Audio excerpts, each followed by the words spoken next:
Gunakan handsetmu. Duduklah di sudut ruangan dan dengarkan cerita ini.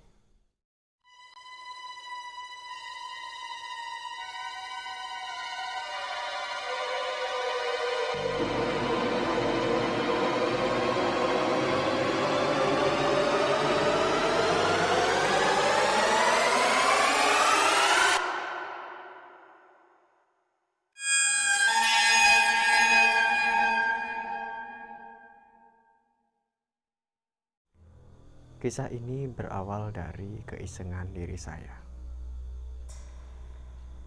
Kisah ini sudah terjadi cukup lama, sekitar 3 tahun yang lalu. Saya, Hendrik, Didin, dan Dedi. Kami berempat mengunjungi salah satu situs yang ada di Banyuwangi. Masyarakat mengenal situs ini dengan sebutan situs Antaboga. Ketika itu sekitar jam 3 sore, kami jalan-jalan ke situs Antaboga. Kalau belum tahu situs Antaboga itu di mana, bisa cari di Google Map. Pasti saudaraku akan menemukannya. Kami berempat mengunjungi situs itu. Sesampainya di tempat, si Didin tidak mau masuk ke dalam situs itu. Dan dia pun tidak memberikan alasan. Alasannya nggak jelas. Jadi hanya saya, Hendrik, dan Dedi lah yang masuk. Di dalam situs Antaboga terdapat bangunan-bangunan dari berbagai agama.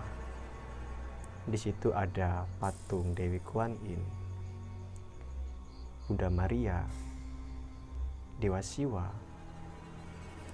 Ada juga di sana bangunan musola.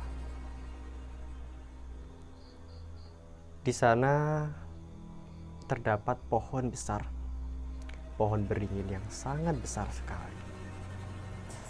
Dan saya pun duduk tepat di bawah pohon itu. Dari kejauhan, saya melihat tukang parkir sepeda motor yang mengawasi saya dengan tatapan yang kurang nyaman bagi saya. Kami pun di sana bermain-main, kami melihat-lihat, dan kami putuskan karena sudah terlalu sore dan teman saya Didi ini pasti juga sudah capek menunggu, dan kami pun pulang. Sebelum saya pulang, saya didatangi oleh tukang parkir itu. Bukan untuk menagih karcis parkir, tetapi dia bilang, "Mas, lak sampean pengen rene, sampean bengi mrenio, lak pengen roh enek opo ning kene." Si tukang parkir berkata, "Kalau kamu ingin kesini, datanglah pada waktu malam, agar kamu tahu sosok apa yang ada di sini." Saya pun hanya mengangguk, dan kami berempat pun pulang. Beberapa minggu kemudian, kawan saya yang bernama Hendri ini mau merantau ke Bali untuk bekerja. Karena Hendri ini teman saya, sekaligus dia ini satu perguruan dengan saya. Dia mengajak saya untuk jalan-jalan malam sebelum ia berangkat untuk merantau. Si Hendri ini orangnya penakut, tetapi dia sok berani. Dia pun berkata, bagaimana kalau kita pergi ke Antaboga, Mas?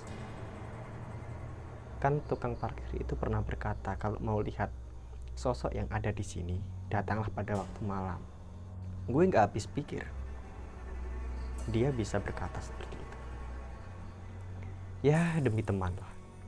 Saya pun akhirnya menuruti kemauan dari si Hendri. Berangkatlah kami. Kalau tidak salah pada malam minggu, jam 6 sore kami berangkat menuju situs Antaboga. Dalam perjalanan tidak ada hal yang saya rasa menakutkan. Tetapi sesampainya di daerah situ, saya dan Hendri menyempatkan diri untuk menyinggahi sebuah warung kopi. Kami pun memesan 2 cangkir kopi. Si penjaga warung ini bertanya, mau kemana, Mas? Si Hendri dengan santainya dia menjawab, saya mau ke situs Antaboga. Wih, malam-malam gini, berani amat, Mas? Mau ngapain di sana? Saya pun langsung menjawab pertanyaan itu dengan spontan. Alah ini loh Pak, teman saya penakut, iseng-iseng mau ke tempat seperti ini.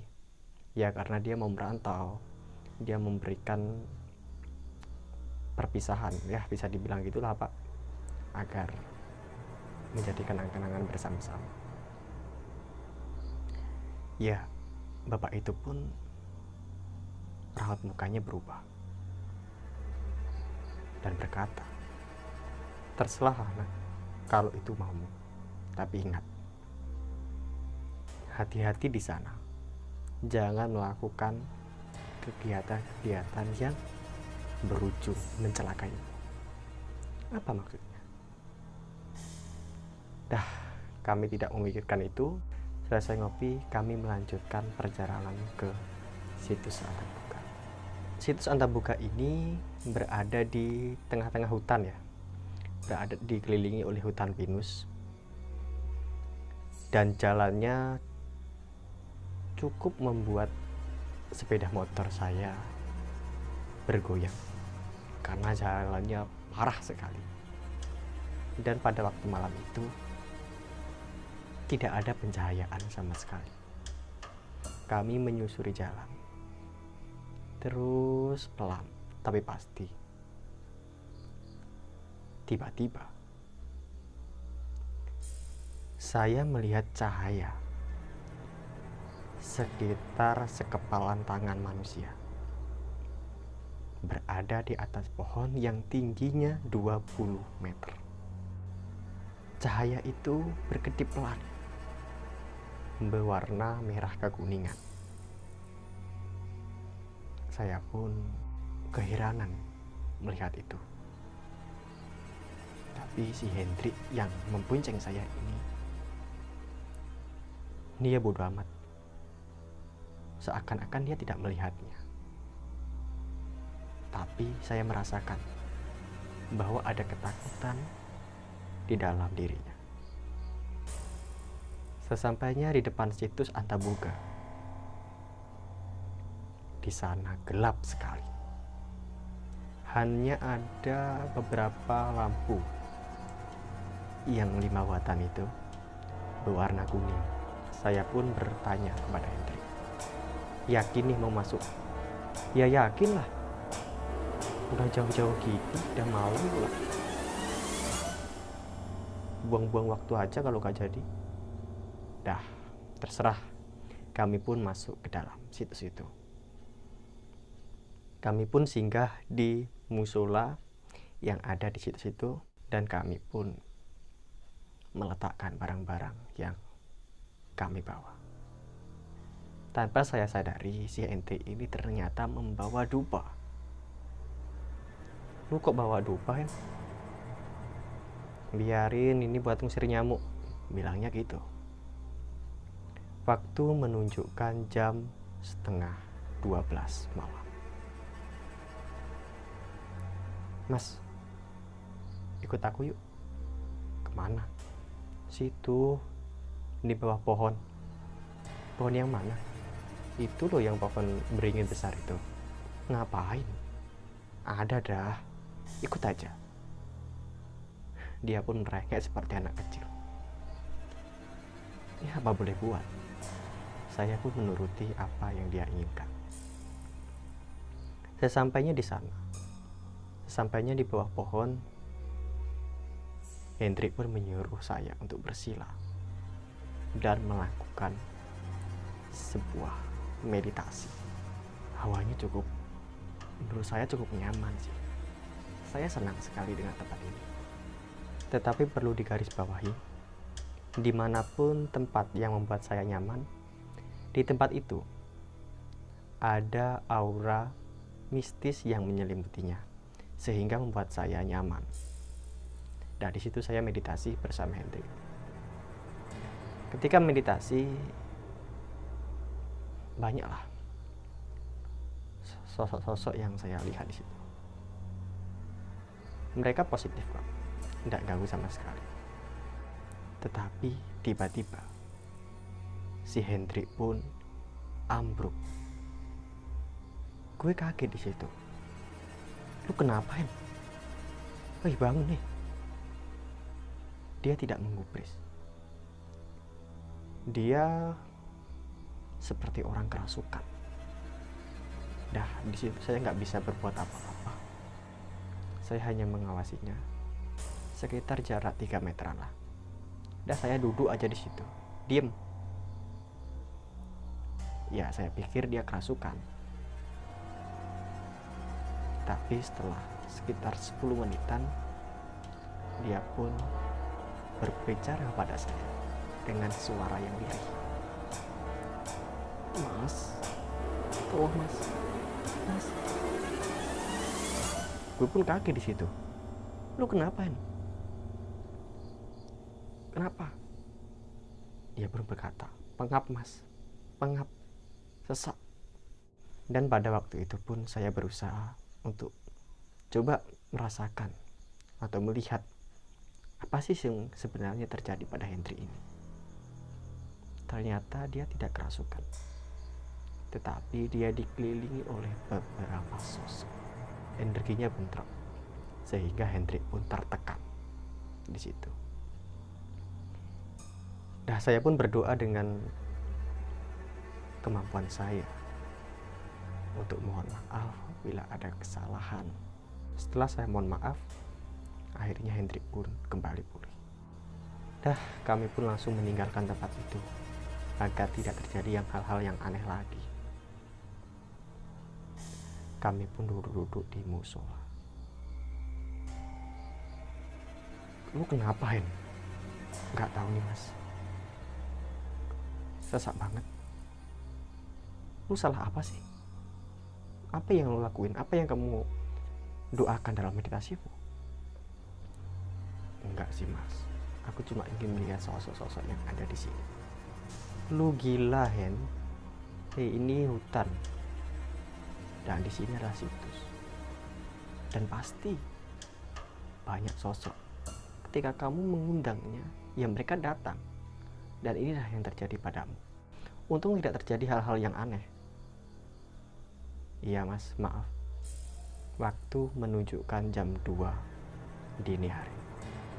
Di situ keadaan masih diselimuti dengan hawa yang terkesan mistis. Seperti berkerumpul banyak orang di sana. Tetapi sekali lagi, aura di tempat itu bagi saya sendiri sangat positif. Saya suka tempat itu. Tapi entahlah dengan Hendrik. Iya sih, tempat itu sangat positif auranya. Tetapi di sekeliling situs itu negatif. Hendrik pun tidak kuat dan dia berkata, mas, pulang yuk mas. Lu gila, jam segini mau pulang? Beneran deh mas. Dah, terserah lu dah Hendrik. Dah, di situ gue pasrah. Di jam 2 dini hari kami pun pulang. Dan ternyata warung yang menjual kopi tadi masih buka jam segitu. Kami pun mampir dah ke sana untuk membeli kopi lagi. Si bapak itu berkata, "Lihat apa tadi, Mas?" "Dah ini nggak tahu dah, Pak. Banyak." "Iya, Mas, di sana memang banyak, tapi di sana baik-baik kok. Tapi mereka seperti mengerumuni kami, Pak. Dan terutama pada Hendrik yang katanya dia ini ingin melihat sosok-sosok yang ada di situ." "Ya, seperti itu, Mas. Sosok-sosok itu hanya menyambut. Itu adalah sambutan yang hangat untuk kalian berdua." Ternyata situs Antaboga menyambut kami dengan hangat. Dah Hendrik pun diam, tidak bicara apa-apa. Beberapa saat kemudian, dia pun memberanikan untuk bercerita pada saya. "Mas, apa? Kan ketika kita melewati jalan menuju Antaboga, jalan yang sulit tadi, Mas lihat kan?" "Lihat apa?" "Saya melihat sosok kayak kuntilanak, tapi dia kecil, kayak boneka."